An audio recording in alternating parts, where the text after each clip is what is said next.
जय श्री राम भक्तों, जय श्री बालाजी महाराज, जय माता की। कैसे हो आप सब? आशा करते हैं कि आप सब जो हैं सुरक्षित हैं, स्वस्थ हैं और बालाजी महाराज और माँ अम्बे की कृपा आपके ऊपर बनी हुई है, यही कामना दिल से करते हैं।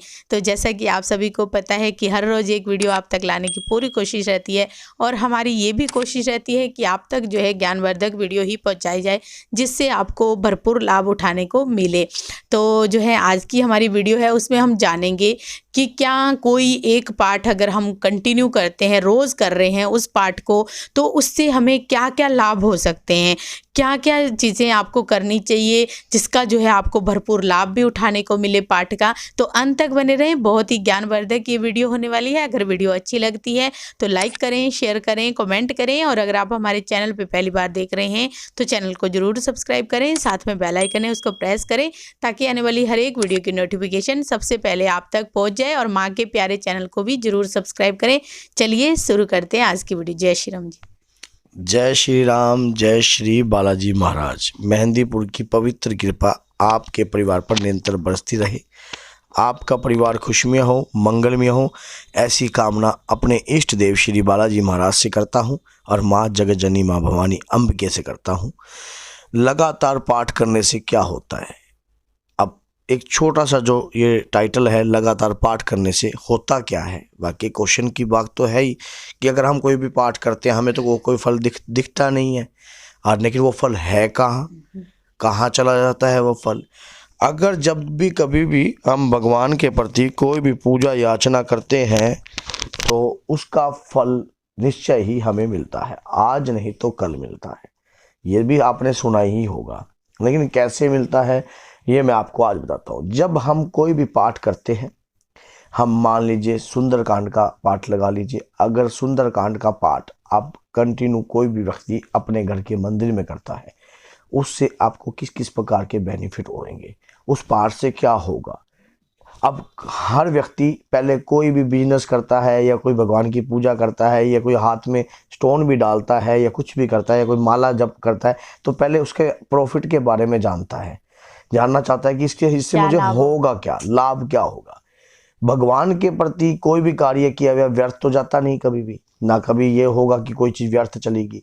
अगर किसी को हमने दान दे दिया, वो चीज़, वो जो दान है वो दिया हुआ जो है हमने दे दिया, लेकिन जिसके पास ज़रूरत की चीज़ वो गई। अगर मान लीजिए किसी के घर के अंदर कोई अन्न धन की कमी है, मान लो किसी के आटे की थैली की आवश्यकता थी किसी को, और हमने उसको आटे की थैली दे दी है और वो उसके घर में रोटी बन गई है और उससे उसके बच्चों का पालन पोषण चल गया, एक समय का गुजारा भगवान के मुख्य रूप से किसी भी प्रकार से पहुंच गया, तो वो उससे जो आशीष निकलेगी वो दिखाई तो देगी नहीं।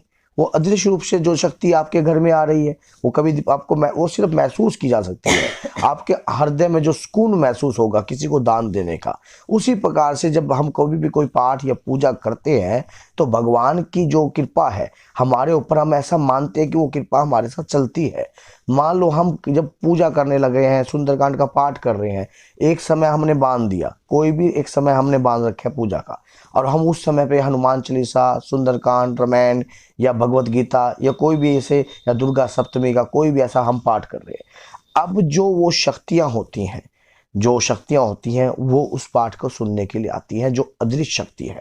चाहे आपके घर के अंदर कोई नेगेटिव ऊर्जा है या किसी भी प्रकार की सकारात्मक ऊर्जा है, अब वो पाठ जब उसमें मान लो पाठ में स्पष्ट लिखा होता है, जब हम पढ़ते हैं कि जब हम कोई भी पाठ कर रहे हैं, सुंदरकांड का कर रहे हैं या रामायण का कर रहे हैं, जैसे कि माँ दुर्गा सप्तमी में स्पष्ट लिखा है कि हे माँ, आपने जब चंड मुंड का विनाश किया, धूम विलोचन का विनाश किया, रक्त बीज का रक्तपान किया, तो वो संकट भी जो आपके घर के अंदर जो वास करते हैं, तो वो उनके कान भी खड़े रहते हैं कि माँ ने इतना कुछ किया है, तो हम कौन है। तो वो उनको भी बदलने की जो उनकी जो समृद्धि होती है, उनकी जो सोच होती है, वो अपने आप ही परिवर्तन होने हो जाती है। इसी और सबसे ये गहराई की बातें हर कोई व्यक्ति नहीं तुम्हें बताएगा, जो मैं आपको ये बता रहा हूँ।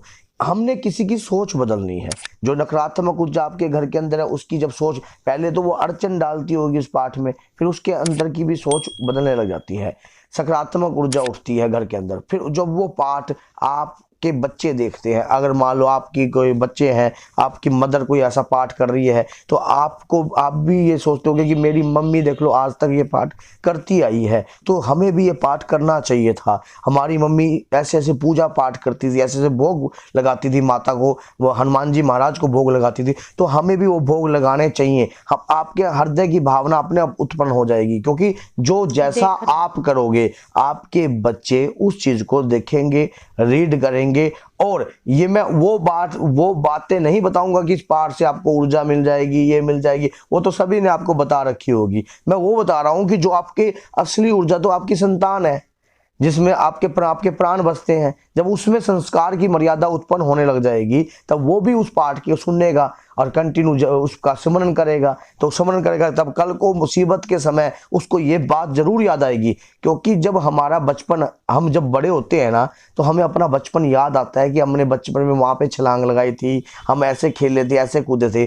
उसी प्रकार से हमारे जो माता पिता जो भी कार्य बचपन में करते थे, वो आपके माइंड के अंदर वो रीडिंग पावर रहेगी कि हमारी माता पिता ने इस प्रकार से पूजा करी है, तो आपके बच्चों में संस्कार की मर्यादा उत्पन्न होगी।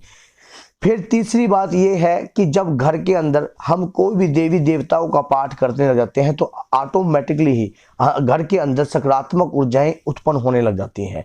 क्योंकि जो इन पाठों के अंदर जो अमृत की धारा बहती है, इन पाठों के अंदर जो स्वर्ण शब्द में ये लिखे होते हैं, जो ये हम सुनते हैं, तो हमारे जो अंदर की आत्मा है, भगवान के प्रति उस आत्मा का मिलन होने लग जाता है, अंदर से वो नुछावर होने लग जाती हैं, हमारे अंदर के भाव जो हैं बदलने लग जाते हैं। मान लीजिए सामने वाले व्यक्ति ने मेरा बुरा कर दिया, अब मैं भी क्या लौट कर उसका बुरा करूं? ये कौन सिखाता है? ये हमारे पाठ पूजा ही सिखाती है कि मेरा भगवान करेगा, मैं नहीं करूंगा। अब मान लीजिए जो आदमी कमजोर होता है वो रो के काम चला लेता है, लेकिन एक वक्त जब वो भी आता है, जब वो कमजोर का भी आता है वक्त, शेर को सवा शेर जरूर टकरता है। भैया तूने आज मेरा बुरा कर दिया, कोई बात नहीं, मेरा भगवान देखेगा, लेकिन जब मेरा वक्त आएगा तो तुझे सवा शेर भी टकरेगा। तो इसी प्रकार से क्या है, जब भगवान के प्रति हम कोई भी पूजा पाठ करते हैं, तो भगवान की जो अदृश्य रूप की जो शक्तियां हैं वो हमारे घर के अंदर वास करने लग जाती हैं, हमारे घर के अंदर रक्षा करने लग जाती हैं। अब हम रोड पर जा रहे हैं, रोड पर जाने से पहले क्या हो गया, हमारी गाड़ी का पंचर हो गया, आगे हमारा एक्सीडेंट लिखा था, क्या पंचर हो गया, लेकिन अब भगवान, हम ये कैसे मान लें, ये भगवान की कृपा ही तो है कि वो जो एक्सीडेंट वो एक पंचर के रूप में बदल गया। जब कभी भगवान की, क्योंकि जिन शक्तियों का हम पाठ करते हैं, अगर ये शरीर ही खत्म हो जाएगा तो वो सिमरन कहाँ से करेंगी, सुनेगी कहाँ से? तो वो उसकी रक्षा करने लग जाती हैं अपने आप ही। अगर हनुमान जी की पूजा कर रहे हो तो हनुमान जी की शक्तियाँ ऑटोमेटिकली आपके घर के अंदर आपकी रक्षा करेंगी। अगर जिस घर के अंदर रामायण का पाठ चलता है तो उसी के हिसाब से भी कृपा उत्पन्न होने लग जाती है, और जिस घर के अंदर दुर्गा सप्तमी का चलता है तब भी कृपा उत्पन्न होती है। वो जो शक्तियां हैं आपके घर के अंदर वास करने लग जाती हैं। फिर उसके अब ये पाठ करने की जो शक्ति है, लेकिन ये वो शक्ति है जो आपको दिखाई नहीं दे रही है। अगर ये दिखने लग जाए कि मैं आपके घर में हूं, तो आप इसकी वैल्यू समझने लग जाओगे और भी ज्यादा। लेकिन वैल्यू बनाने के लिए आपको भी उस वैल्यूबल बनना पड़ेगा, आपको भी ये दिखाना पड़ेगा कि मैं भक्ति कर रही हूं, और भक्ति करने के बाद उस शक्ति को उत्पन्न भी हुआ है, वो आपको दिखाई देगी। कैसे? आपको खुद महसूस होगी वो शक्ति आपके साथ है, आपकी कृपा है। अब जैसे मैंने ये एक्सीडेंट की बात बताई आपको, ये उनकी कृपा ही तो है। कहीं ना कहीं से आपका नुकसान होता होगा, लेकिन जब भी वो पाठ कर रहे हो, आप पाठ करने के बाद देख रहे हो वो नुकसान से भी बचने लग जाओगे आप। और जब आपके मन में जब आप अपने प्रभु, अपने इष्ट के आराध्य के सामने या ठाकुर जी महाराज के सामने, जो भी आपके इष्ट आराध्य है या गुरुदेव हैं, उनका जब आप ध्यान लगाओगे, तब आप उस पाठ का स्मरण करोगे, तो वो वहाँ की जो शक्तियाँ हैं जो उस पाठ से उत्पन्न हुई हैं, वो उन शक्तियों का एहसास आपको जरूर आएगा। वहां पर खुद महसूस होगा आप एक किस्म का ना, जैसे कि एक भूखा आदमी होता है, अगर आपने 2 समय की रोटी छोड़ दी और शाम को आपको भूख लगी बहुत तेज बेताब, अगर एक समय अगर आपने पाठ उस शक्ति को महसूस करवाना है ना, आप 2 दिन उस पाठ को छोड़ के देखना। जब उस 2 दिन उस पाठ को छोड़ोगे ना, तो अंदर से एक ऐसे भूख लगती है ना, इसी प्रकार से मन में विचार उत्पन्न होने लग जाएंगे आपके। मैंने वो पाठ नहीं किया।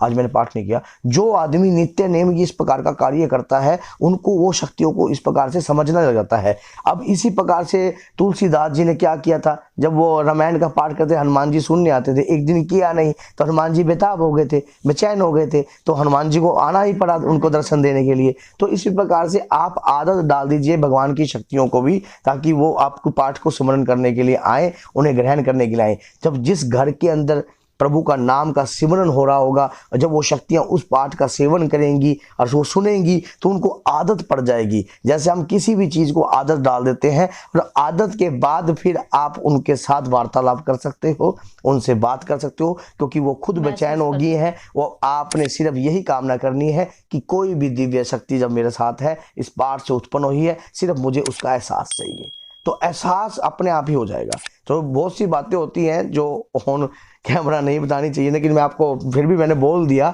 तो बोलिए जय सीताराम, जय श्री बालाजी महाराज।